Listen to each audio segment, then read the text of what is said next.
All right, you guys, so yesterday I put out a small little clip basically stating that Ryan Garcia, when he does make his return, he needs to stay away from an elite fighter like Teofimo Lopez. He needs to stay away from a physical hard puncher in Pitbull Cruz. Now, those are the fights and names that he wants to make when he returns, and he wants to make a statement to prove everybody wrong. I get it, and it doesn't help his career that him and his promoter, aka Oscar De La Hoya, are still bumping heads.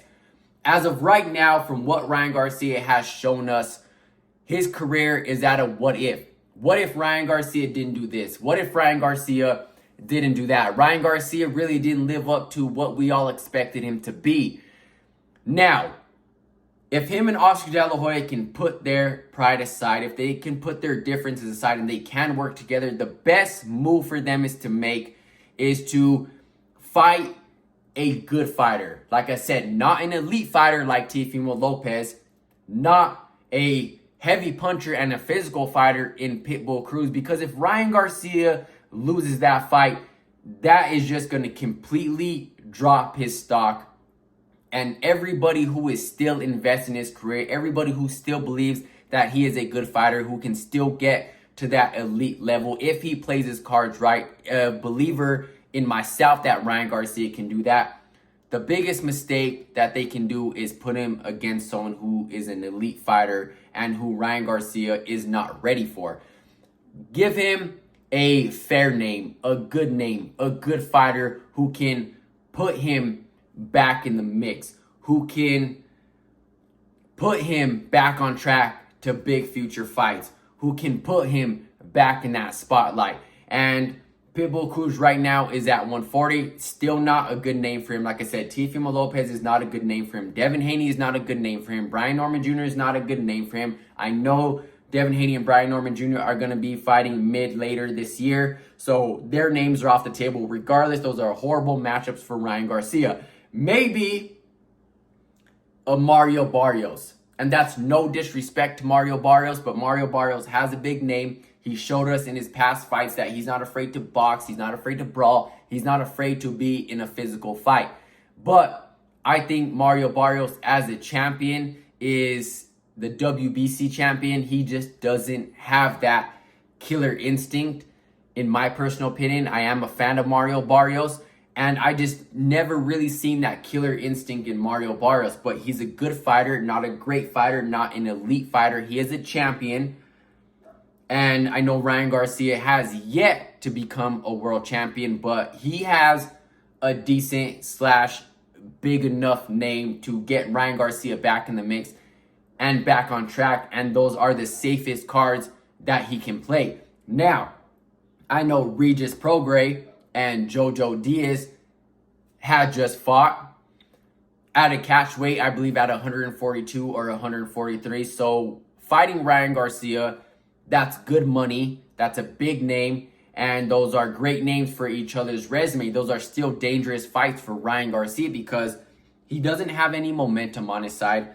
Ring activity hasn't been looking too good for him. He's coming off a hand surgery, so he's going to spend that much more time out of the ring. So Mario Barrios is the name to get him back on track. And I would assume Mario Barrios would accept that fight because of what Ryan Garcia brings to the table. He has a big following. He has a big name. He brings money to the table.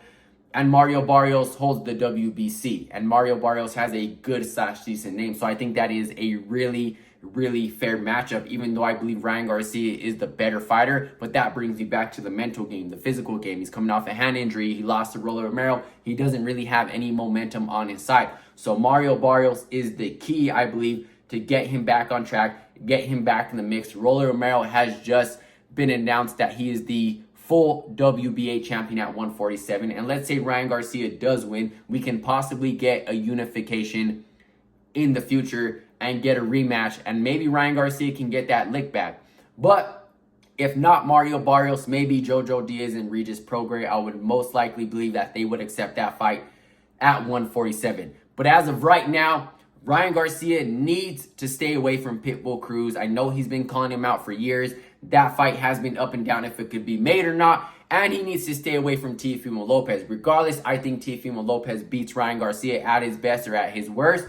But Ryan Garcia is a very emotional fighter. Same thing as Teofimo Lopez is. Teofimo Lopez is a very emotional fighter. The way Teo's personal life is going outside of the ring, that's how he performs. Either he's going to question himself or Teofimo Lopez is very, very unbeatable. Same thing of a pattern we've started to see with Ryan Garcia. Very emotional fighter. Like I said, it doesn't make his career better knowing him and Oscar De La Hoya are still bumping heads with each other, because they need to work together to go back to the drawing board, go back to the chalkboard, and get Ryan Garcia's back on track, because he has that what-if career. So I think Ryan Garcia needs to face a good, fair name, not an elite name, because he will lose, not a physical puncher like Pitbull Cruz, because Ryan Garcia will lose, and that's just going to drop his stock even more.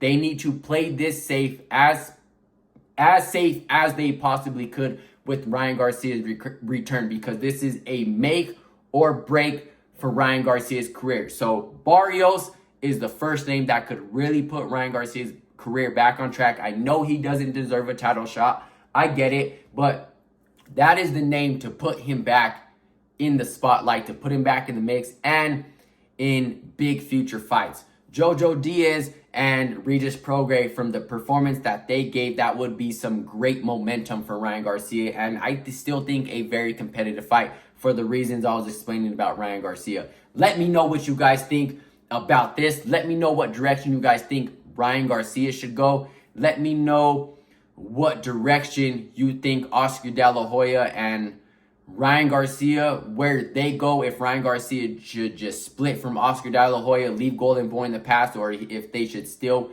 continue to work together, because they have done big things. It's just always on separate pages. Let me know what you guys think. I'll catch you guys in the next one. I'm out.